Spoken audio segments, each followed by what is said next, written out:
All right guys, so we're about to run out of battery. I was able to pull the stripes off of it, and then I went over it with the light and I hit these little, it looked like there were little bubbles. I think one or two of them were. So just in case, I went ahead and hit them just to clean it up, make sure there's no rust under there. And then I went over it with 80 grit.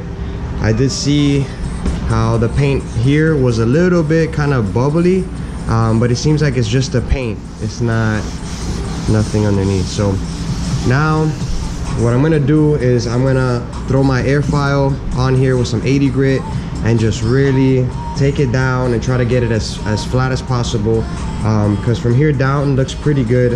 I don't see really no bad issues, so we're gonna use this as a foundation and save some of the time and budget on the top panels that are gonna take more of a beating and need to be grinded down.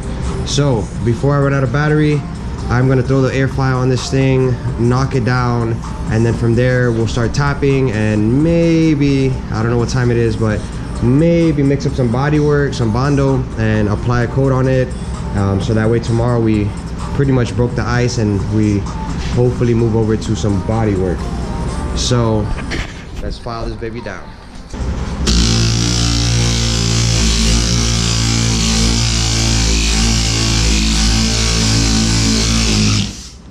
Oh, like that. Uh-oh. All right, let's go oil it up. So what you do is I put a couple drops in through here, and then you pull this plug off and you put some drops in there, and that's how you lube it up. So we are back in Johnny's garage, and Jimbo, watch out, boy. Come on now. Don't give me more work. So I wanted to give you guys a little update because I worked on it yesterday. I didn't record, I was out of battery, and I was just jumping around back and forth. So I kind of got a little bit more of a game plan today. So nothing crazy, but want to share with you guys what we've got done so far and where we're at and where we're going. So here it is. I was able to grind out this quarter panel, at least most of it, but we had a lot of body work in here, this whole section, and I'm sure there's probably more down here, but at least this whole section right here is body work, so we're gonna have to redo that body work. There's some cracks in it, so we got to take it all the way down, pretty much redo it. So that sucks on that, a little bit of a extra curveball, but I was able to grind this out. I still got this piece here to do, and then we still got that dent. So I'm going to show you guys how to pull out a dent and tap it, and so this is a good dent to show you guys. The door is also good, it's just that this one's more like somewhat, I guess, advanced, because this here is more easier. You can kind of see kind of what you need to do.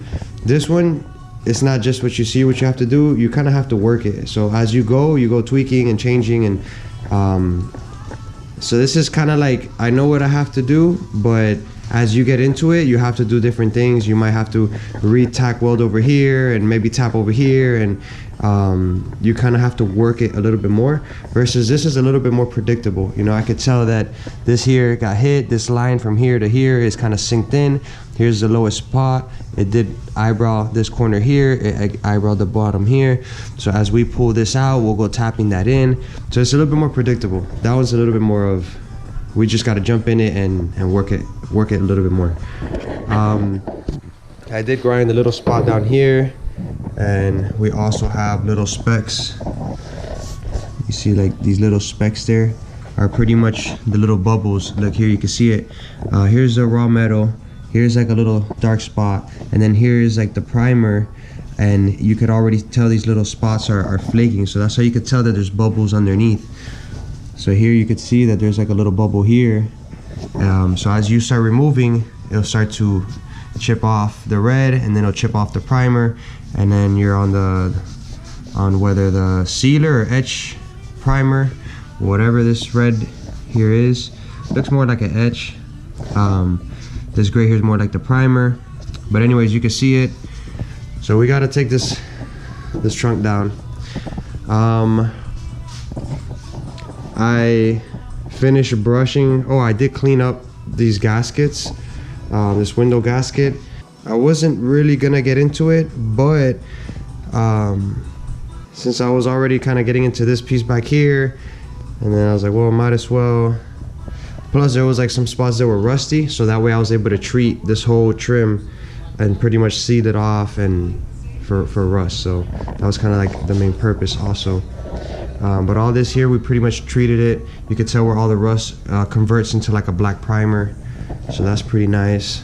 And then I finished brushing that side of the roof to seal it, and then I did start the body work on this door here. I did treat the door a day or two ago before doing the body work, just to try to kill any rust that's underneath, to not body work over it, because then we'll get the same. Alright, so we also did some body work on this door. We're not done with it, but I did do some body work to it. Very simple. This was really nothing like this other body work.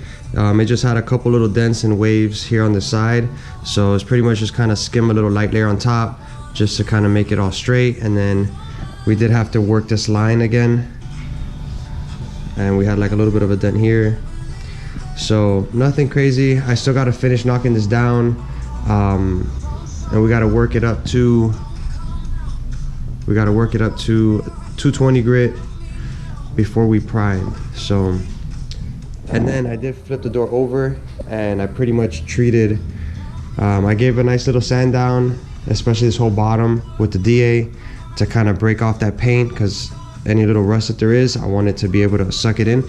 And then I did coat the whole bottom, all the edge, with the rust converter, just to help to seal any rust that's in there. So we did that, so that's pretty nice. Then this morning I finished off this bumper. I finished off the bumper. We finished fixing the corner back there. So that's pretty much done and pretty much ready to get primer. And now I just moved this fender that I had over here. It's been treated like 2 days ago. So I just put it here and I wiped all this down, because I've noticed that OSFO converter, rust spray or whatever, it's nice on the metal and it like etches it and all that, but on the paint it's not that nice. It doesn't really dry. It kind of stays, I don't know, this paint is not really, this is like a single stage paint, so if you hit it with thinner it will kind of rub off, and I don't know if that's the reason. Maybe if you hit it on like a base coat, clear coat, maybe it'll be better. I'm not sure. So this here is all nice and dry, but on the paint there's sometimes little places where they're still kind of humid and kind of oily. So I pretty much wiped down everything that's in paint with some lacquer thinner, with some wax and grease remover if that's too strong. Pretty much knocked down all the edges. So now we're gonna go back. I already scuffed it down, yep. So I wiped it all down and I scuffed all this down. Now we're gonna pull out the DA, some 220 grit, and we are going to sand down the outside, because you could tell that it pretty much, I mean, you can't feel it, but it gives it a rough, and like all these little black spots supposedly is where there's a little bit of rust that it starts to eat in and convert it into like a black primer. So supposedly the instruction says to spray it minimum of 24 hours, you know, let it sit, and then after that you can just come back and paint right over it. It doesn't say, that's all it says. That's all it says. Super straightforward. Now I don't like it so straightforward, because paint over it, I mean, I don't know, like, does it say to wipe it down, or do you scuff it or sand it, or no, just straight paint it? So I thought, okay, straight paint it sounds good, but when you start feeling all these little spots, you could feel it, and you don't want to prime over that, because when, you know, if you're doing a frame or something that you're going over with Stolium, then hell yeah, I'd probably just paint over it. But if you're doing some fine work, you don't want to paint over that or prime over it, especially paint over it. You don't even want to prime over it, because then all those primers start to shrink, and then when your car sits in the sun, you'll start to see all these little things that are underneath. So for that reason, we're gonna sand this down with some 220 grit and pretty much sand everything down smooth, knock it off, or sand it smooth. So whatever it wants to do. But we're gonna sand this down, give it a nice little sand down, and just smooth it out so that way we can get it ready for primer. Yep, so that's pretty much it. So yeah, all this right here, I did treat it. You can tell it turned black. It went from like a rusty to black, so it's pretty much converting into like a primer, and that supposedly seals it and locks it out. And this product is a very old product. Not old like I've had it on my shelf for old, but it's been around for a long time. And it's supposed to be amazing stuff. I've heard a lot of old dogs use it. I've used more of the Pro 15, you know, and I like it. I've had good results with the Pro 15. But this one here just seems a little bit more convenient. It just all depends on what you're doing. The Pro 15 is great for like frames, you know, heavy stuff, where, you know, you sand it down, you spray a layer of that, and then you wait, and then when you top coat it, you can top coat it with your primer. Or if you're doing like a frame, you know, in a Rust-Oleum, you can go over with your Rust-Oleum or whatever. So I like the Pro 15. This stuff here, I like it too. The only sucky thing is you gotta wait at least more than 24 hours. So that kind of sucks. And then once that stuff is in primer, I can let that sit for a few days as I focus on finishing this stuff off and getting this stuff in primer. And that's pretty much it. And then once the stuff is in primer, then I can now move on to the paint stage and start to prep primer, block primer, get things ready so we can start painting. So yeah, it's a process. Don't rush. Understand that it takes time.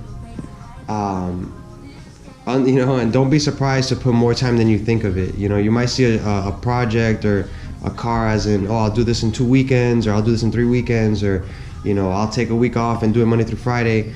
I'm not saying you can't do that. I mean, you got to set your deadlines, but just don't be surprised if you run into things and things are just taking longer than you expect. You know, trying to get things ready for primer, having to let it sit as long as possible as you can for primer. If you can move that stuff outside and let it get a day or two of sun, in my personal opinion, I think that's even better. Just let everything shrink and just get, you know, shrink pretty much. Just let everything dry up and shrink. So, you know, set your deadline, but just understand that things could get hairy fairly quick. Especially if you're not talking about a brand new car, you know, that you're just, you know, blending a door, you know what I mean? Things like that, they're pretty simple and they're pretty easy. Like, that stuff is not that bad. Something like this is more of a project, you know what I mean? And on a project level, just, you know, expect to, you know, like all these little things are, it looks like they're fiberglass, they're chipped up. So all of that stuff takes a little bit of putty and working and sanding. It has pinstripes we gotta take off. You know, all these little stickers and decals, and so yeah. And then this side I didn't really do much. So yep. So that's what we're gonna do. We're pretty much getting some parts ready for primer. So let's get to it.